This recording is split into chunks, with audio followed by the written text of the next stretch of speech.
Alright guys, what's going on? Trev back again, here to bring you another video. This one's going to be doing another MMA related video. The UFC is having like the worst luck ever, probably in the history of the company, or at least within the last couple years from what I can remember. As you can see in the title, no, I'm not full of shit. UFC 153 is going to be headlined by Henderson Silva fighting Stephan Bonnar at light heavyweight. So apparently what happened is it looks like Jose Aldo, or Jose Aldo, I always pronounce his name incorrectly, got injured. And so Frankie Edgar, who stepped in to face him, is out. Jose Aldo's out. And now they had to have someone step in. They had to have somebody come in who's going to be a big enough draw and all that kind of stuff. And Henderson Silva apparently is able to take a fight. I guess he'll be ready in time. It's the date is October 13th, so literally 1 month from today. They'll have to prepare, or 3 weeks, and then a week of interviewing and all that press stuff before the fight. So 3 weeks of preparation. And apparently Henderson Silva is going to be ready. So maybe he's been training, regardless of whatever. He's cleaned out his division. He's cleaned out the middleweight division, 100%. People are talking about Chris Weidman. Whatever, dude. He's cleaned out his division. To be honest with you, I am not interested in seeing Henderson Silva fight anybody unless Vitor Belfort somehow freaking beats Jon Jones. But I'm not interested in seeing Henderson Silva fight anybody at 185 anymore whatsoever. I don't know about you guys, but personally, he's beaten everybody like twice. He's never lost at 185. What's the point in having him fight other people? I mean, it's just like having guys sign up for a beatdown. Now, this one at 205 is exactly just that. It's having Stephan Bonnar sign up for a beatdown. The best he can hope for is that Stephan Bonnar is in good shape, and maybe Henderson wasn't training and only has 3 weeks to get ready. Regardless, I think Henderson Silva in his offseason would stomp the hell out of Stephan Bonnar, regardless of what he's doing. He could be in the best shape of his life, Henderson in the worst, and Henderson to still beat him. It doesn't even matter. So, this is... I don't know what to say about this. I mean, obviously, they had to save the card. They had to have something happen. Is there nobody else at 205 they could get to face Henderson Silva? Is there no one else? I mean, there's got to be some other fighters that would be good.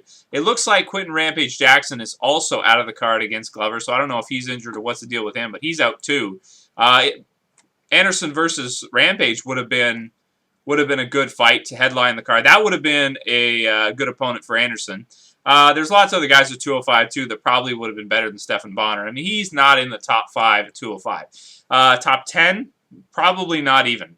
He's like a top 20 205er. To be facing Henderson Silva at light heavyweight like that, it just, to me, it just seems like the UFC is having a lot of trouble getting guys to agree to fight when something happens and somebody gets injured. Somebody gets injured, and it seems like, to me anyway, putting together these kinds of matchups, Vitor Belfort against Jon Jones and Henderson Silva against Stephan Bonnar, they're just having trouble finding guys that are willing to step up in 3 weeks' notice. It's crazy. I don't even know, I don't even know, man. I mean, this is kind of crazy. I don't even know what to say about it. Just basically, all of my opinion is that it'll be fun to watch Stephan Bonnar sign up for an ass whooping. At least Stephan's tough. He doesn't give up and he doesn't quit very easily. So it's probably going to take Henderson a while to take him out. It's going to happen. You know it. I don't give Stephan Bonnar a hope in hell of beating Anderson. I mean, only a retard. I mean, everybody's got a chance, but his chance has got to be like 10%, like 1 in 10. It's like a Hail Mary for him to beat Anderson. So obviously, going to pick Anderson for this fight. Will it be interesting? I mean, I don't know. They've been talking for a long time about getting, GSP, Anderson Silva, Jon Jones, having some of these guys, face each other. Either you have Anderson face GSP, you get Anderson to face Jon Jones if he's willing. So we don't know if he's willing to do that. Word is that if he beats GSP, that he'd be okay with fighting Jon Jones.